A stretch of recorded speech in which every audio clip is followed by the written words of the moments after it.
Olha só, decisões de vida ou morte, valores que batem de frente, pressão por todos os lados. Na medicina, a gente sabe que a ética não é teoria de livro, é a prática do dia a dia.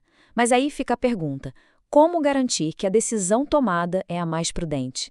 É para isso que hoje a gente vai explorar uma ferramenta muito poderosa para navegar nessas águas às vezes bem turbulentas: o método deliberativo de Diego Gracia.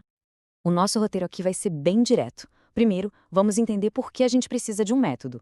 Depois, vamos conhecer as bases dele, aprender o passo a passo de como aplicar e, por fim, ver como dá para testar a força de uma decisão ética. Vamos lá. Vamos começar por aquele cenário que todo profissional de saúde conhece, e conhece bem. Aquele momento em que fazer o certo não é nem um pouco óbvio. Sabe, a gente está falando daquelas situações em que princípios como a autonomia do paciente e a beneficência, aquele dever de fazer o bem, entram em rota de colisão. Essa é a questão central, né? Como um profissional pode colocar na balança valores que parecem impossíveis de conciliar e ainda assim chegar a uma decisão que seja defensável, responsável e, acima de tudo, humana.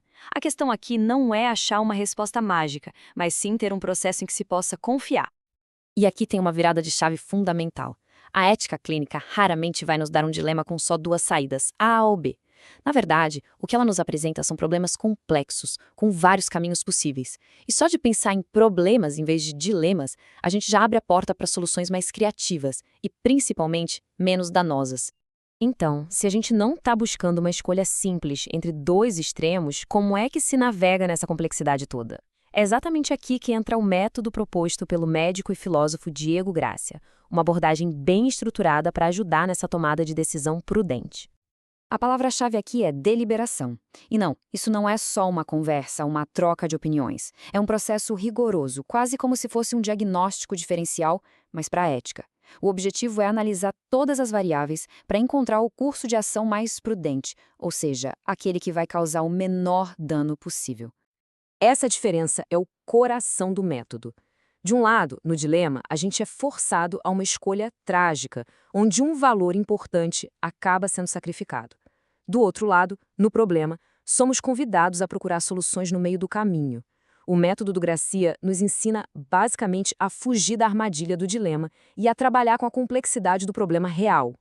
Nas palavras do próprio Gracia, veja só, o foco não é encontrar uma verdade absoluta, mas sim o caminho mais adequado e prudente. A ênfase toda está na responsabilidade e na qualidade do raciocínio e não em achar uma resposta única e perfeita que não existe. Ok, para poder deliberar de verdade, a gente primeiro precisa organizar as informações. O método propõe que todo problema ético pode ser desmontado e analisado a partir de três pilares, como se fossem os dados vitais do caso: os fatos, os valores e os deveres. Primeiro de tudo, os fatos.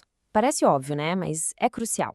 Estamos falando aqui dos dados clínicos objetivos, do diagnóstico, do prognóstico. Qual é a realidade biológica da situação, sem interpretações ou suposições. Essa é a base, o chão firme onde toda a discussão vai ser construída.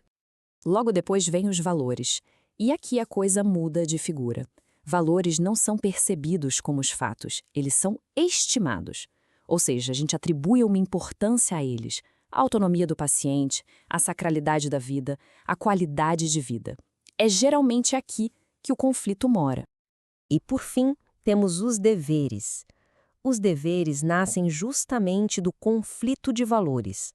Pensa bem, se valorizamos tanto a autonomia do paciente quanto a sua vida, qual é o nosso dever quando a decisão autônoma dele parece colocar a própria vida em risco? O dever é a obrigação moral de agir, e é aqui que a decisão precisa ser tomada. Certo, já entendemos as peças do quebra-cabeça. Agora, como é que a gente junta tudo isso num processo que funciona na prática? Vamos ver o passo a passo da deliberação, o como fazer mesmo. O processo todo é uma jornada em 4 grandes fases. Começa com uma análise bem ampla da situação, depois afunila para a gente identificar qual é o conflito central, aí expande de novo para explorar todas as opções e, por fim, converge para uma decisão. As 2 primeiras fases são sobre construir a fundação da decisão. Isso significa apresentar o caso, tirar a limpo todos os fatos clínicos para diminuir as incertezas e, o que é fundamental, identificar qual é o principal conflito de valores que precisa ser resolvido. É um verdadeiro trabalho de diagnóstico ético. E é exatamente este o objetivo da próxima fase. É fugir das opções trágicas do tipo tudo ou nada, que acabam sacrificando um valor importante. A meta da deliberação prudente é justamente buscar os caminhos do meio, aquelas soluções criativas que tentam honrar, até onde for possível, todos os valores que estão em jogo. Então, a estratégia é clara. Primeiro, a gente identifica os cursos de ação extremos, não para escolher um deles, mas para definir os limites do campo. Com esses extremos bem definidos, o foco vira totalmente para o brainstorming e para a análise dos caminhos do meio, sempre buscando aquele que seja o mais responsável e o menos prejudicial. Mas calma, uma vez que o caminho é escolhido, o trabalho ainda não acabou. Uma decisão prudente, de verdade, precisa ser colocada à prova para a gente garantir que ela é consistente e sólida antes de ser posta em prática. Para isso, o Gracia propõe 3 testes finais. Eles funcionam como filtros de qualidade para a decisão que foi tomada, quase um controle de qualidade ético, sabe? E esses testes são essenciais. Primeiro, a legalidade. A decisão que tomamos fere alguma lei? Segundo, a publicidade. Essa decisão poderia ser defendida abertamente na frente de um comitê de ética ou de outros colegas? E por último, o teste do tempo. Essa seria a mesma decisão se fosse tomada com mais calma, longe do calor do momento? São checagens que garantem que a escolha foi robusta. Isso aqui mostra a verdadeira profundidade do método. Ele não é só um algoritmo para resolver problemas. É uma prática que, com o tempo, vai moldando o profissional, promovendo uma atitude de autoanálise e de melhoria contínua. No fim das contas, a pergunta que fica é sobre identidade profissional. Adotar a deliberação significa trocar a busca por uma certeza absoluta pela busca de uma responsabilidade profunda.